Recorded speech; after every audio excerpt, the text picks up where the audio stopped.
ഈ വ്യക്തിത്വം തുളസി ഗൗഡ പത്മശ്രീ തുളസി ഗൗഡ ആയി മാറിയിരിക്കുന്നു. അവർ ശരിക്കും അവരെക്കുറിച്ച് അറിയപ്പെടുന്നത് തന്നെ എൻസൈക്ലോപീഡിയ ഓഫ് ഫോറസ്റ്റ് എന്നാണ്, കാടിൻ്റെ വിജ്ഞാനകോശം.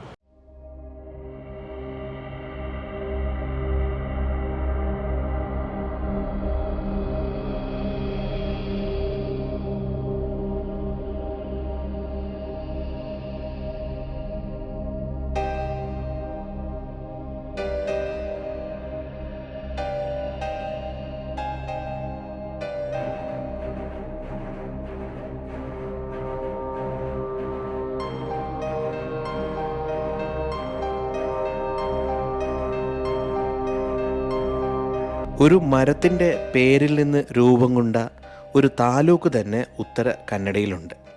അങ്കോള എന്നാണ് അതിൻ്റെ പേര്. അങ്കോള താലൂക്കിലെ ഹൊന്നാലി എന്ന മനോഹരമായ ഗ്രാമത്തിലേക്കാണ് ഈ യാത്ര.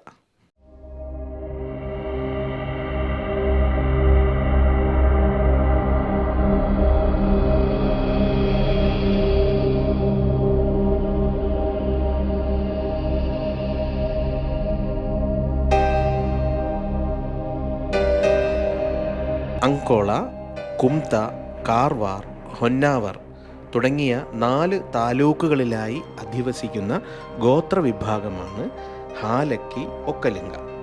400 വർഷത്തിലധികം പഴക്കമുള്ള ഗോത്രവിഭാഗം കൂടിയാണ് ഹാലക്കി ഒക്കലിംഗ. ಬೀರಮ್ಮ ಏನು ಮಾಡಬೇಡಿ, ಅಲ್ಲಿ ಹೆಚ್ಚು ಬಂದು ನಂದು ತುಳಸಿ ಅದೆಲ್ಲ ಹಾಡೋಳು ಮಾರಿದೆಲ್ಲ ಹಿಂಗೆ ಹೋಗ್ಕೊಂಡು ಬೋರ್ಡ್ ಹಚ್ಚಿರು, ಹಿಂಗೆ ಹೋಗಿ ಹಿಂಗೆ. ഹൊന്നാനിയിലെ ഹാലക്കി ഒക്കലിംഗ ഗോത്രത്തിലാണ് തുളസി ഗൗഡ ജനിക്കുന്നത്.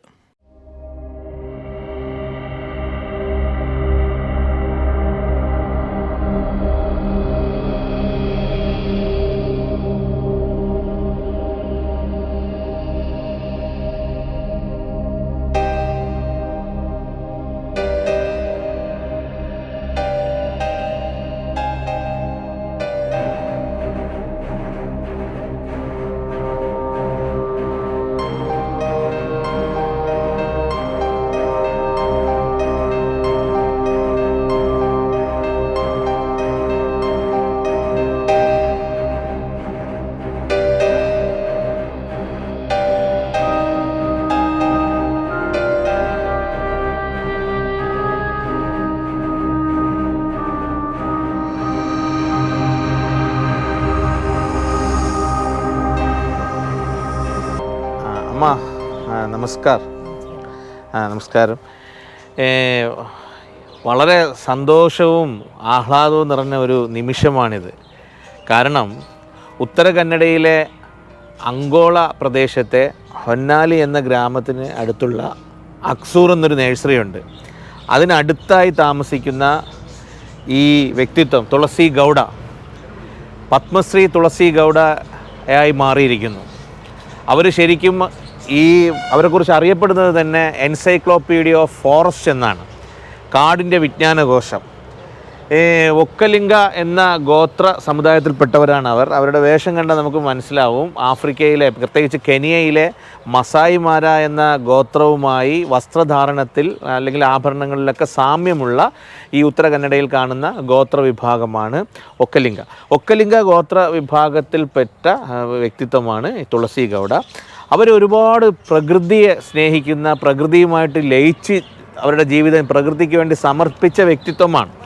കാടുകളിൽ നിന്ന് വിത്ത് ശേഖരിക്കുക, ആ വിത്തുകൾ സൂക്ഷിച്ചു വയ്ക്കുക, അതിൻ്റെ മുളപ്പിക്കുന്ന കാലം മനസ്സിലാക്കുക, അത് മുളപ്പിക്കുക, അത് വിളവെടുപ്പിൻ്റെ കാലം മനസ്സിലാക്കുക. അങ്ങനെ ഇതുവരെ ആയി അവർ 100,000-ലധികം വൃക്ഷത്തൈകളാണ് നട്ടുപിടിപ്പിച്ചത്. പ്രകൃതിയെ സ്നേഹിക്കുന്ന പ്രകൃതിയുടെ അമ്മയായ തുളസി ഗൗഡയുടെ വീടാണ്, അവരുടെ വീടാണ് ഈ കാണുന്നത്. അവരുടെ ഗ്രാൻഡ് സണ്ണാണ്, പേരക്കുട്ടിയാണിത്. Your name? Shekhar. Nice to meet you. ഇവർക്ക് അവരുടെ യുവർ നെയിം പ്ലീസ്?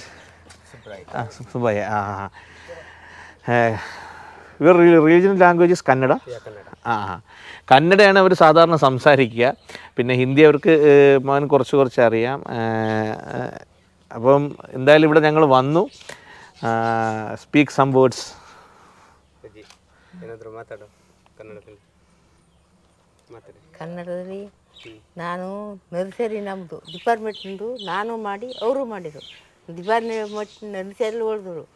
ನಾನು ಒಂದು 24 ಜಾತಿ 50 ಜಾತಿ ಅವ್ರು ಎಷ್ಟು ಸಾಹೇಬ್ರು ಕೇಳ್ತಿದ್ರು ಒಟ್ಟು ಜಾತಿ ಗಿಡ ಮಾಡಿ ಕಾಡಿನಲ್ಲೆಲ್ಲ ನೆಡೋದು, ಮಂದಿಗೆ ಬೇಕಾದ್ರೆ ಕೊಡೋದು, ಅವರೇ ಕೊಡುವರು ಎಲ್ಲ. ಅದು ನಾವು നഴ്സറി ಒಳ್ಳೇದು ಮಾಡ್ತಾಯಿവോ എല്ലാം ಹೋದರೂ ನಮ್ಮ നഴ്സറി. 3-ാം വയസ്സിൽ പിതാവ് നഷ്ടപ്പെട്ട തുളസി ഗൗഡ പിന്നീട് മാതാവിനോടൊപ്പം അക്സൂറിലെ സസ്യങ്ങളുടെ നഴ്സറിയിൽ പോയി തുടങ്ങി. മാതാവിന് അവിടെയായിരുന്നു ജോലി.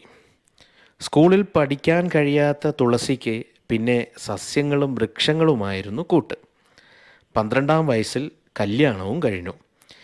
20-ാം വയസ്സിലാണ് വനം വകുപ്പിൻ്റെ അക്സൂർ നഴ്സറിയിൽ ദിവസവേതനക്കാരിയായി തുളസി ഗൗഡ ചേരുന്നത്.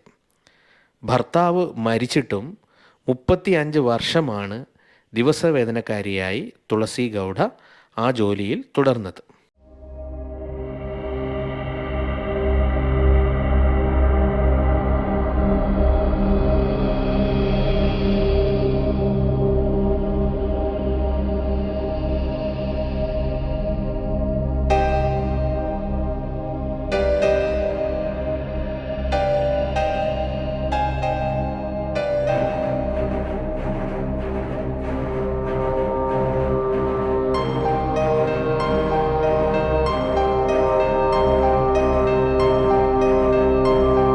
മരവും പൂവിടുന്ന സമയവും അവയുടെ വിത്തുകൾ ശേഖരിക്കേണ്ട സമയവും വിത്തുകൾ മുളയ്ക്കുന്ന സമയവും മാതൃവൃക്ഷത്തെ തിരിച്ചറിയുന്ന രീതിയുമൊക്കെ തുളസി ഗൗഡയ്ക്ക് വശമുണ്ട്.